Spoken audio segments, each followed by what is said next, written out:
the inbox. This week, I have 5 games to talk about for the inbox, not including Flappy Bird, the revival.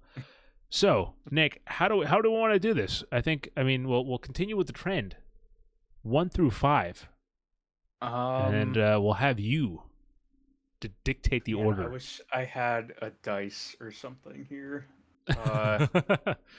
Let's do.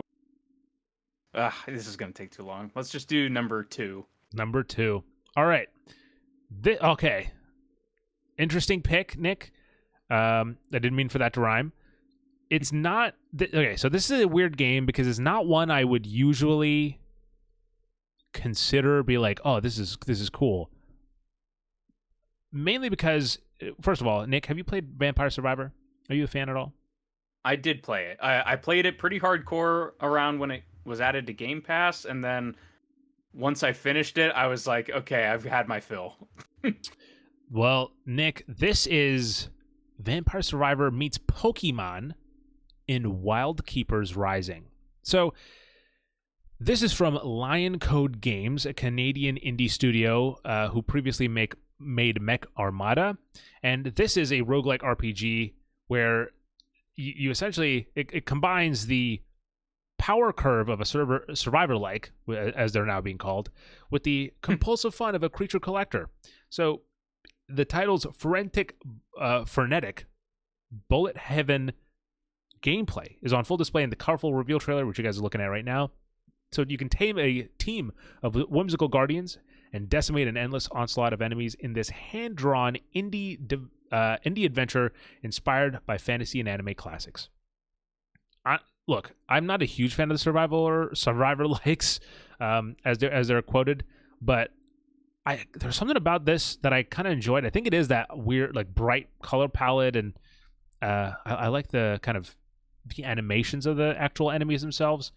And so, I think the creature collecting angle is at least an interesting shakeup, because I mean, with Vampire Survivors, you have multiple different characters that have different weapons and stuff like that, and kind of the roguelike element is gaining different weapons and upgrades. So like getting like a squad together, I guess, of like different creatures and stuff. I think that could shake up the gameplay in a pretty interesting way. Nick, 1 through 4. 4. Oh boy, this is a good one. This excites me and me alone, Nick. Last year, ladies and gentlemen, I played a game right after I had my ACL surgery nonstop for a few weeks, and that was My Time at Sandrock. And I'm very thrilled that My Time is back with My Time at Evershine. This is the latest game from Pathia Games, I believe is the way they. I don't know if that's how you pronounce it exactly, but so this game builds on the core mechanics of the other 2 games, My Time at Porsche and My Time at Sandrock, and is the quote most adventurous and immersive installment in the series. Building on the overwhelming success of its predecessor, this new chapter innovates and redefines the life simulation genre, designed to appeal to both life sim fans and RPG enthusiasts. So, My Time at Evershine features deep role-playing elements, more meaningful character progression to expansive exploration and quests, and Pathia invites you to build a new home together. I really liked My Time at Sandrock, and I think if the only thing I was a little bit hesitant on was like the desert of it all, like, because Sandrock is literally like a sand rock, like as the name says, it's a very dry map. But I really like lost myself to this game for a few weeks, sorry, I didn't mean no, go ahead. I was just gonna ask, did Sandrock have like? Also, correct me if I'm wrong in this, but wasn't Porsche like kind of like chibi characters?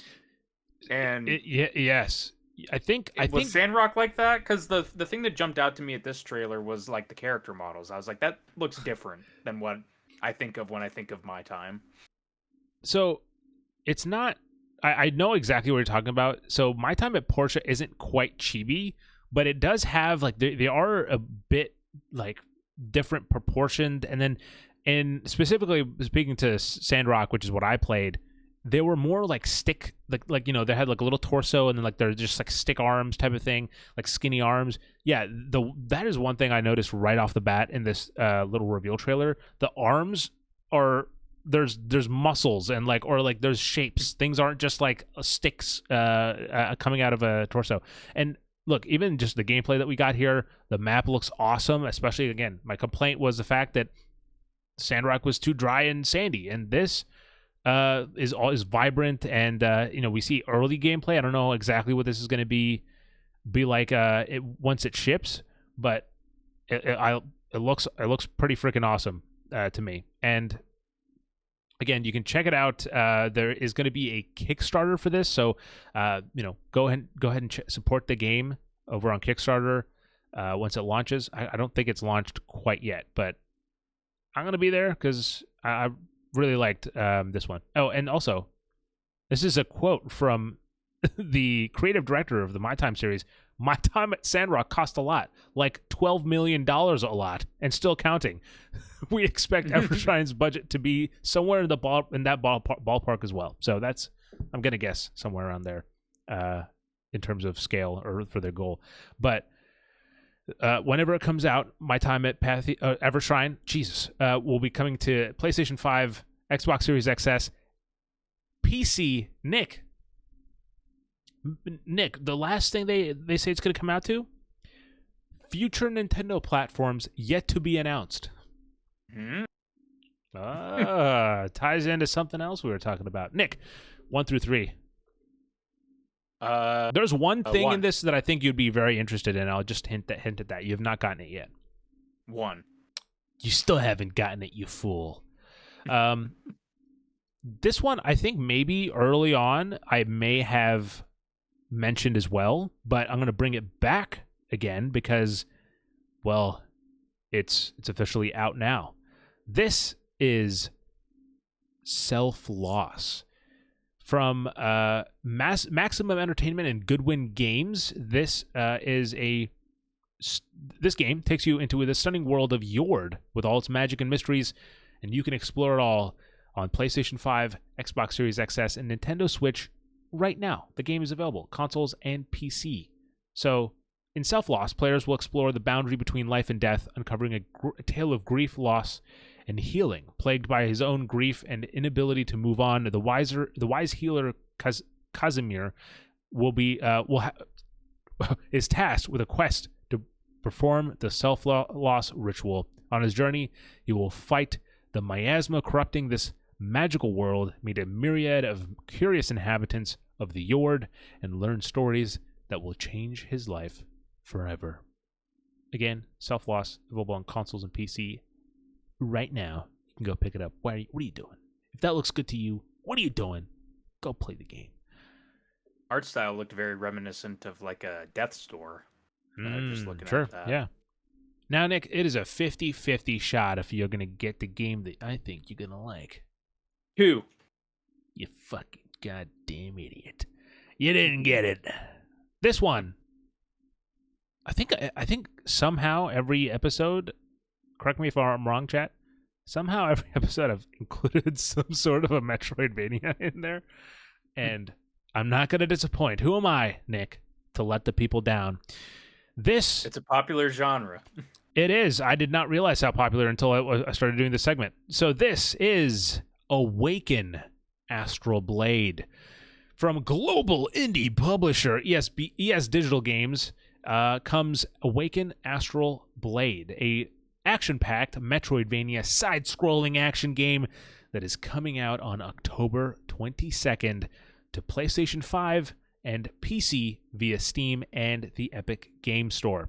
So, in Awaken Astral Blade, you play as a bionic named Tanya, a clone from the OS CR100 series created by Dr. Harvius, as she ventures deep into the rainforests in search of missing team of researchers. Tanya's journey truly begins when she uncovers ancient secrets buried deep within the ruins in the forest, leading her to confront mysteries of her origins and her ultimate destiny.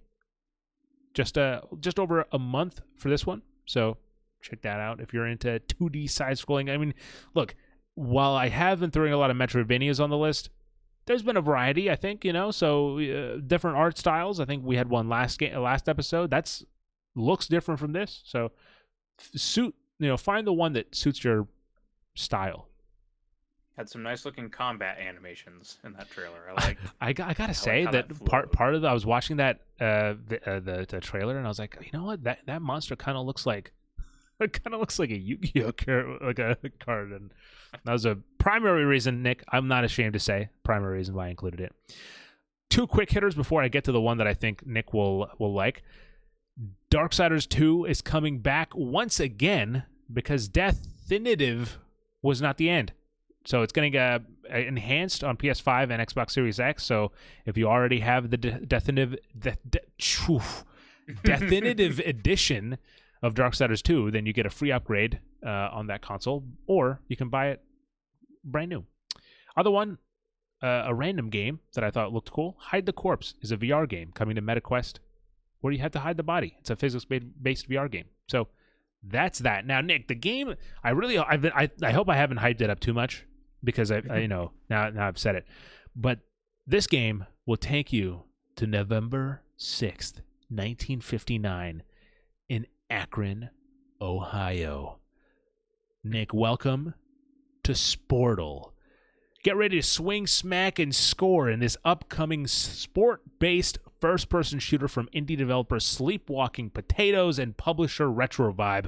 Blending fast-paced FPS mechanics and sports action, Sportal hurls players into a portal where vintage sports gear becomes deadly weapons.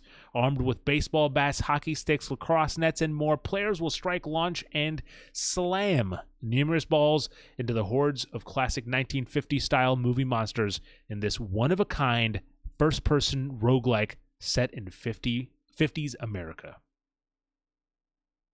Did I get Definitely you? An interesting combination there. Can't say that I would have expected that at all, but yeah. You never know what to expect. Also, I like the name Sportal. Nick, what do you give that one? It's a one-word title, so that gets higher marks for me. Sure. It's a one-word title. I think is hard to nail properly for a lot of games, but when it does, like Doom, Fallout, whenever you get those one-word titles, I think they can hit. So yeah, it's a unique title, and I think they deserve props for a one-word title.